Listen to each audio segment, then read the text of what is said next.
നമ്മളിന്ന് ഡിസ്കസ് ചെയ്യാൻ പോകുന്നത് 2025 ഏപ്രിൽ ബാച്ചിലോട്ടുള്ള അസൈൻമെന്റ്സ് അല്ലെങ്കിൽ TMA അതിനെക്കുറിച്ചാണ്.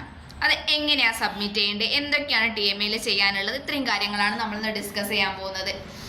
TMA എന്താ? TMA ട്യൂട്ടർ മാർക്ക്ഡ് അസൈൻമെന്റ്സ്, അതാണ് TMA എന്ന് വെച്ചാൽ. TMAക്ക് അകത്ത് നമുക്ക് 20 മാർക്സ് നമുക്ക് കിട്ടും. നമ്മുടെ ടോട്ടൽ നമ്മൾ എക്സാം എഴുതി കിട്ടുന്ന മാർക്കിൻ്റെ കൂടെ ഈ 20 മാർക്ക് കൂടി ആഡ് ചെയ്യുമ്പോൾ നമ്മുടെ ഗ്രേഡ് നന്നായിട്ട് കൂടും. അതുകൊണ്ട് തന്നെ നമുക്ക് 20 മാർക്ക് ഇമ്പോർട്ടൻ്റ് ആണ്. എല്ലാവരും ഈ 20 മാർക്സും കിട്ടാൻ വേണ്ടി തന്നെ അത് എഴുതണം. കാരണം പരീക്ഷ എഴുതിയിട്ട് ഒരു 20 മാർക്ക് കിട്ടുന്നതിനേക്കാളും ഈസിയാണ് നമുക്ക് എന്താണ് അസൈൻമെൻറ്റ്സ് എഴുതി 20 മാർക്ക് ചെയ്തെടുക്കുക എന്നുള്ളത്. അതുകൊണ്ട് തന്നെ എല്ലാവർക്കും കംപ്ലീറ്റ് ഫുൾ മാർക്ക് കിട്ടുന്ന രീതിയിൽ വേണം നമ്മളിത് പ്രിപ്പയർ ചെയ്യാൻ. ഇതിന് സബ്മിറ്റിങ്ങിൻ്റെ ഡേറ്റ് ഞാൻ പറഞ്ഞു, ജനുവരി 31 നമ്മൾ സബ്മിറ്റ് ചെയ്യേണ്ടത്. പിന്നെ ഫെബ്രുവരി ഒരു 15 ശേഷമായിട്ട് നിങ്ങൾക്ക് നിങ്ങളുടെ അസൈൻമെൻറ്റ്സിൻ്റെ മാർക്സും കാര്യങ്ങളും കിട്ടി തുടങ്ങുന്നതായിരിക്കും കേട്ടോ. അത് ഡിപ്പെൻസ് ഓൺ നമ്മുടെ ഏതാണോ സെൻറ്റർ അതിനെ ഡിപ്പെൻസ് ചെയ്തിരിക്കും. ചിലപ്പോൾ അങ്ങോട്ടും ഇങ്ങോട്ടും കുറച്ച് ഡിലേ വന്നാലും ആഫ്റ്റർ ഫെബ്രുവരി 15 ശേഷം നിങ്ങൾക്ക് റിസൾട്ടും കാര്യങ്ങളും കിട്ടും. പിന്നെ അസൈൻമെൻറ്റ്സ് തയ്യാറാക്കുമ്പോൾ അസൈൻമെൻറ്റ്സ് 2 പാർട്ടായിട്ടാണ് ഉണ്ടാവുക. ഫസ്റ്റ് പാർട്ട് അസൈൻമെൻറ്റ്സും സെക്കൻഡ് പാർട്ട് പ്രൊജക്റ്റും ആയിട്ടാണ് ഉണ്ടാവുക. അസൈൻമെൻറ്റ്സും പ്രൊജക്റ്റുമാണ് നമ്മൾ ഒരു TMAനകത്ത് വരുന്നത്. അപ്പോൾ ഇംഗ്ലീഷിനാകുമ്പോൾ ഇംഗ്ലീഷിൽ തന്നെ ഒരു അസൈൻമെൻറ്റ്സും ഒരു പ്രൊജക്റ്റും കാണും. ടോട്ടൽ ഇത് 6 മാർക്സിൻ്റെ ക്വസ്റ്റ്യൻസ് ആണ് വരിക. 6 ക്വസ്റ്റ്യൻസ് ആണ് വരിക. ഫസ്റ്റ് 5 ക്വസ്റ്റ്യൻസ് അസൈൻമെൻ്റ് ആയിട്ടും ബാക്കി ഒരു ക്വസ്റ്റ്യൻ പ്രൊജക്റ്റ് ആയിട്ടാണ് നമ്മൾ സബ്മിറ്റ് ചെയ്യേണ്ടത്.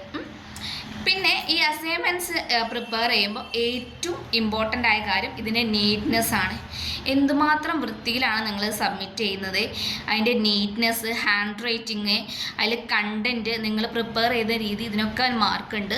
അതുകൊണ്ട് തന്നെ നിങ്ങൾ നല്ല വൃത്തിയായിട്ട് നല്ല ഭംഗിയിൽ കണ്ടാൽ തന്നെ മാർക്ക് ഇടാൻ പറ്റുന്ന രീതിയിൽ വേണം നിങ്ങളത് പ്രിപ്പയർ ചെയ്യാൻ. പിന്നെ ഇതിൻ്റെ ഫ്രണ്ട് പേജിനകത്ത് നിങ്ങൾ ഇമ്പോർട്ടൻ്റ് ആയിട്ട് ചെയ്യേണ്ട ഒരു കാര്യമുണ്ട്. അസൈൻമെൻറ്റ്സ് അതിന് ഫ്രണ്ട് പേജ് എഴുതി വെക്കണം. നോർമലി നമ്മൾ അസൈൻമെൻറ്റ്സ് എന്നൊക്കെ പ്രിപ്പയർ ചെയ്യുമ്പോൾ അസൈൻമെൻറ്റ് എഴുതിയൊരു പേജ് ഉണ്ടാവില്ലേ, നല്ല വൃത്തിക്ക് ഭംഗിയിൽ അസൈൻമെൻറ്റ്സ് നിങ്ങൾക്ക് മാക്സിമം എത്ര ഭംഗിയാക്കാൻ പറ്റും അത്ര ഭംഗിയാക്കി നല്ല ബോർഡറൊക്കെ കൊടുത്തിട്ട് അസൈൻമെൻറ്റ് എഴുതുക. ഇംഗ്ലീഷാണെങ്കിൽ ഇംഗ്ലീഷിന് എഴുതുക. അതിനകത്ത് പിന്നെ കൊടുക്കേണ്ടതാണ് നെയിം കൊടുക്കണം, എൻറോൾ നമ്പർ കൊടുക്കണം, AI നമ്പർ കൊടുക്കണം, സബ്ജക്റ്റ് കൊടുക്കണം, സബ്ജക്റ്റ് കോഡ് കൊടുക്കണം. ഇത്രയും കാര്യങ്ങൾ അസൈൻമെൻറ്റിൻ്റെ ഫ്രണ്ട് പേജിൽ കൊടുക്കണം. അതുപോലെ തന്നെ അസൈൻമെൻറ്റ്സിൽ 5 ക്വസ്റ്റ്യൻസ് പ്രിപ്പയർ ചെയ്ത് കഴിഞ്ഞാൽ പ്രൊജക്റ്റ് വരും. പ്രൊജക്റ്റിൻ്റെയും ഫ്രണ്ടിൽ സെയിം കാര്യങ്ങൾ പ്രൊജക്റ്റിന് എഴുതുക, ഇംഗ്ലീഷാണെങ്കിൽ ഇംഗ്ലീഷിന് എഴുതുക, name, enrol number, AI number, subject code, ഈ കാര്യങ്ങൾ വൃത്തിയായിട്ട് അതിനകത്ത് എഴുതണം. അല്ല ഭംഗിയിൽ തന്നെ ഫ്രണ്ട് പേജ് പ്രിപ്പയർ ചെയ്യാൻ മാക്സിമം നോക്കുക. ദെൻ ഈ ഒരു 2 അസൈൻമെൻറ്റ്സും പ്രൊജക്റ്റും കൂടി സെപ്പറേറ്റ് അല്ല സബ്മിറ്റ് ചെയ്യേണ്ടത്, ഒറ്റ PDF ആയിട്ടാണ് നമ്മൾ സബ്മിറ്റ് ചെയ്യേണ്ടത് കേട്ടോ.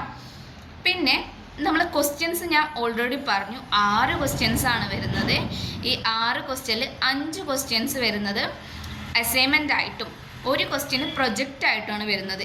ഈ 5 ക്വസ്റ്റ്യനിൽ നമുക്ക് ഫസ്റ്റത്തെ 3 ക്വസ്റ്റ്യൻസ് 40 മുതൽ 60 വരെ വേർഡ്സിലായിട്ട് നമുക്ക് എഴുതാം. അതുപോലെ പിന്നെ വരുന്ന 2 ക്വസ്റ്റ്യൻസ് നിങ്ങൾക്ക് 100 മുതൽ 150 വേർഡ്സിൽ എഴുതാം. അതുപോലെ പ്രൊജക്റ്റ് 500 വേർഡ്സ്. എത്രയും ക്വാണ്ടിറ്റിയാണ് നിങ്ങൾ എഴുതേണ്ടതെന്ന് വരെ കൃത്യമായിട്ട് നമ്മൾ അസൈൻമെൻറ്റ്സ് ഇൻസ്ട്രക്ഷനിലുണ്ട്. അപ്പോൾ അതിനനുസരിച്ച് നല്ല ഭംഗിയിലും വൃത്തിയിലും ആയിട്ട് എഴുതുക. ഇനി എന്തെങ്കിലും അസൈൻമെൻറ്റ്സ് റിലേറ്റഡ് ആയിട്ടോ പ്രൊജക്റ്റ് റിലേറ്റഡ് ആയിട്ടോ ഡൗട്ടോ കാര്യങ്ങളോ ഉണ്ടെങ്കിൽ നമ്മളെ കോൺടാക്റ്റ് ചെയ്യുക. കോൺടാക്റ്റ് ചെയ്യേണ്ട നമ്പർ ഞാൻ താഴെ കൊടുക്കുന്നുണ്ട്. കൂടുതൽ വിവരങ്ങൾക്ക് ഞങ്ങളെ കോൺടാക്റ്റ് ചെയ്യൂ കേട്ടോ.